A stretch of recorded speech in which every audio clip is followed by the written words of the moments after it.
Yeni bir video ile yine birlikteyiz. Umarım sizler ve sevdikleriniz hepiniz iyisinizdir ve sağlığınız da yerindedir. Bir önceki videomuzda kişisel farkındalığımız konusundaki en önemli konulardan bir tanesi olan yeteneklerimiz konusunu konuşmuştuk sizlerle. Şimdi ise en az yetenek konusu kadar önemli bir konuyu beraber konuşacağız. Vizyon ve misyonumuz.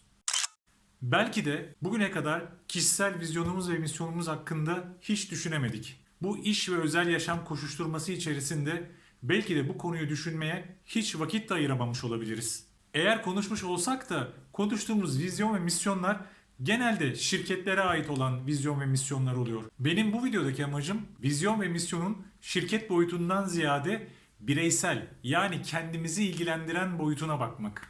Sizce de kendimize ait olan vizyon ve misyonu konuşmanın zamanı gelmedi mi? Hazırsanız başlıyorum anlatmaya.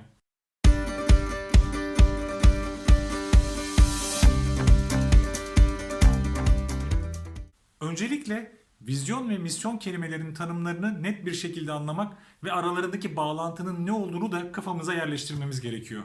Vizyon ve misyon kelimeleri çok karıştırılır. Hangisi önce gelir, hangisi sonra gelir diye epey bir tartışma vardır. İçeriği konusunda da bazen karışıklıklar olduğuna da rastlarsınız. Ben bu tür karışıklıkların içerisine hiç girmek istemiyorum. Sizlere çok basit olarak vizyon ve misyonun ne olduğunu ve neleri içerip neleri içermediğini basit bir şekilde anlatacağım. Önce vizyon gelir. Hayat amacınızı tanımlar. Vizyon, gelecek hayali, ulaşılması planlanan, olunmak istenilen yerdir. Geleceğin görüntüsünü ve bu görüntünün içerisinde kendimizi hayal edebilme becerisini gerektirir. Vizyon ideal durumu söyler. Aklımızdadır ama gerçek ve görülebilir değildir. Ulaşmak istediğiniz noktayı resmetmenize yardımcı olur. Ama ona ne kadar uzakta olduğunuzu söylemez. Çünkü vizyon metriklerle ölçülebilir bir şey değildir. Vizyonumuza hayatımız boyunca ulaşamayabiliriz de. Ama oradadır. Ve ona yaklaşmak için attığımız her adımda elde ettiğimiz tatmin, yakınlaşma duygusu bizi motive eder. Ona ulaşmak için de terimizin son damlasına kadar tüm varımız ve yoğumuz ile mücadele etmeye de değer deriz. Vizyon ulvi bir amaç içermelidir. İnsana anlam verebilmelidir. Birçok insan tüm yaşamı boyunca maddi başarı elde etmek için çalışıyor. Ancak bu başarıya ulaştığı zaman amaç duygusunun eksik olduğunu fark ediyor. Her şeyi maddi şeylerle tarif etmek hayat amacımızı tanımlamakta yetersiz kalıyor. İnsanlar hayatlarının sonunda parayı, şöhreti, gücü artık eskisi gibi önemsemiyorlar. Hemen hemen herkes anlamlı ilişkilerin eksikliğinden ve işlerindeki ve özel hayatlarındaki anlam yoksunluğundan pişmanlık duyuyorlar. Bana göre gerçek bir vizyona ulaşmak için hayatın ikinci yarısını beklemek büyük bir müsrifliktir. Doğru bir vizyon anlayışı insanın gelişimine ve çevreye verdiği katkıya göre belirlenir. Yapmamız gereken vizyonumuzu belirlerken insanların hayatına nasıl dokunabileceğimizi hayal etmek. İşte yaptığımız her şeyi böyle derin bir hayat amacıyla bağlantılı hale getirmeliyiz. Pandemi öncesinde insanların gerek iş gerek özel hayatlarındaki anlam arayışındaki artış dönemi pandemiyle beraber zirveye ulaştı. Bu dünyayı nasıl daha iyiye götürebilirim arayışı insanların temel motivasyonu haline geldi. Çok meşhur olmak, çok zengin olmak, lider olmak istiyoruz. Eğer bunları olursam da şunları yapacağım diyoruz. Aslında bunun tam tersini düşünmek daha kaliteli bir vizyon bize sağlamaz mı? Şunları yapmak istiyorum. İşte bu yüzden de meşhur olmak, zengin olmak ve lider olmak istiyorum. Anlam ne kadar değişiyor, öyle değil mi?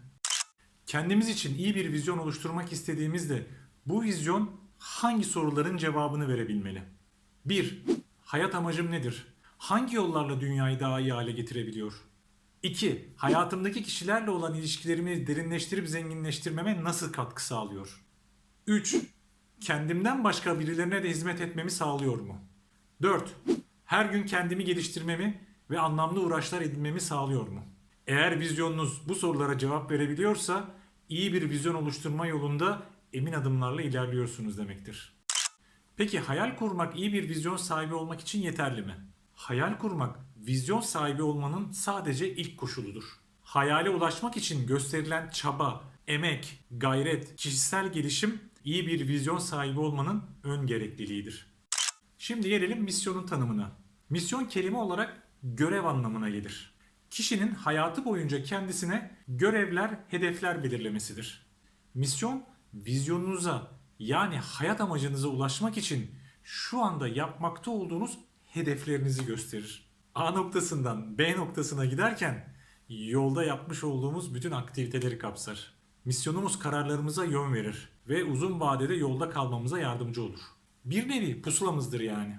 Misyonumuzu vizyonumuza ne kadar yaklaşmakta olduğumuzu ölçmek için de kullanırız.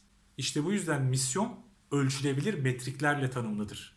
O yüzden vizyonumuza ne kadar yakın, ne kadar uzakta olduğumuzu, ne zaman ulaşacağımızı biliriz. Geleceğe yürüyebilmek için bugünü doğru yaşamak çok kritiktir. Bugünü yaşarken de mevcut koşulları çok iyi değerlendirmek, yaptıklarımızı da gelecek vizyonu ile bağlantılı hale getirmek en önemli noktadır. Şu zamana kadar benim vizyon ve misyon konusunda gördüğüm en büyük sorun vizyon ve misyonun birbirleriyle bağlantılı olmaması, birbirinden kopuk olması. Yani hayat amacımızı, yani vizyonumuzu yazdıktan sonra geçen zaman içerisinde yaptıklarımızla vizyonumuz arasında bağlantı kurmakta çok zorluk çekiyoruz. Üniversitede ders verdiğim zamanlarda öğrencilerimle yapmış olduğum sohbetlerde öğrenci arkadaşlarımda hayat amaçlarını çok net görebildim. Öğrenci arkadaşlarımızın şaşılacak netlikte bir vizyonu oluyor. Ancak okuldan mezun olduktan sonra genelde istedikleri işlere başlayamadıkları için büyük bir hayal kırıklığına uğruyorlar. Ve yaptıkları işlerle de vizyonları arasında bir bağlantı kuramayınca da bir boşluğa düşüyorlar.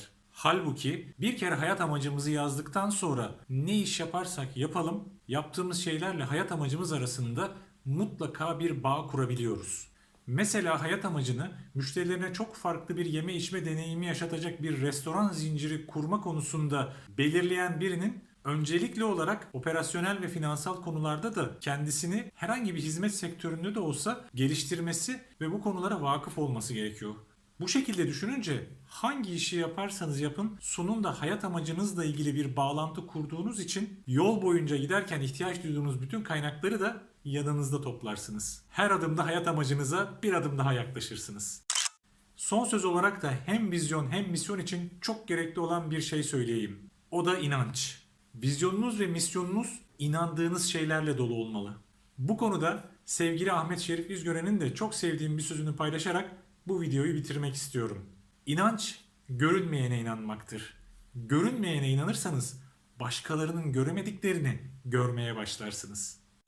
Böylece bu videonun da sonuna gelmiş olduk. Bir sonraki videoda da kişisel farkındalığın önemli maddelerinden biri olan değerler konusunu konuşacağız. Bir sonraki videoya kadar kendinize çok iyi bakın. Selamlar.